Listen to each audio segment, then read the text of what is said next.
Barchaga salom. Sizlar bilan SMK bo'lmoqda. Bugungi videomizda biz Minecraftda unchalik ishlatilmaydigan top 5 ta blok haqida gaplashamiz. Kanalda ketdi. To'pligimizning 5-o'rnidan boshlasak, tosh kesuvchi bloki. Bu blokni siz qishloqlardan topishingiz mumkin, ya'ni qishloqda. Lekin bu blokni hech kim ishlatmaydi. Ko'rib turganingizdek, kesuvchi blok. To'pligimizning 4-o'rnida qozon. Bu qozonga siz suv solib qo'yishingiz mumkin yoki lava. Xohlaganingiz. Bu qozonni siz yalmog'izning uyidan hamda qishloqning uyidan, ya'ni baliqchi qishlog'ining uyidan topishingiz mumkin. Lekin buni hech bir o'yinchi ishlatmaydi deyarli. To'pligimizning 3-o'rnida maqsad bloki, ya'ni kamonchilarni sinab ko'rish. Va bu blokda mana shunday foydalanishingiz mumkin, lekin buni ko'pchilik ishlatmaydi.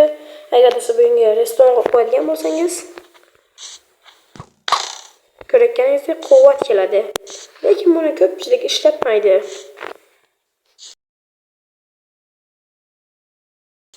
To'pligimizning 2-o'rnida esa piston yoki sig'ituvchi blok.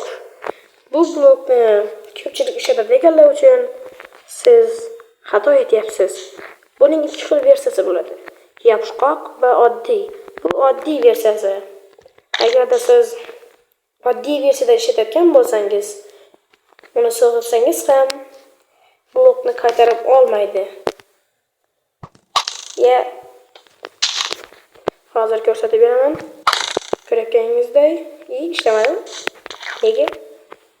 Yoki buni ishlatmayman. Buni qo'yib ko'raylikchi. Mana, lekin qaytarib olmadi, ko'rayotganingizdek. Shunaqa. To'pligimizning so'nggi o'rnida asal bloki.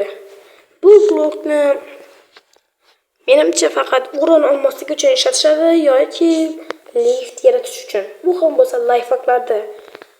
O'yin o'ynayotgan paytingizda Vijivaniyada siz umuman buni ishlatmaysiz. Va sizni bu survivalda joningiz ketmasligini ham saqlab beradi. Emasku-ya, lekin ko'plab joningizni olib qoladi. Hozir sizlarga ko'rsatib beraman. Mana omon qolish. Ko'rayotganingizdek, 1,5 ta jon ketgan. Bu menimcha yaxshi holat. Agarda sizga bu videomiz yoqqan bo'lsa, bitta like bosib qo'yib, hamda kanalimizga obuna bo'lib qo'ying. Sizlar bilan SMK bo'ldi. Sog', salomat bo'ling.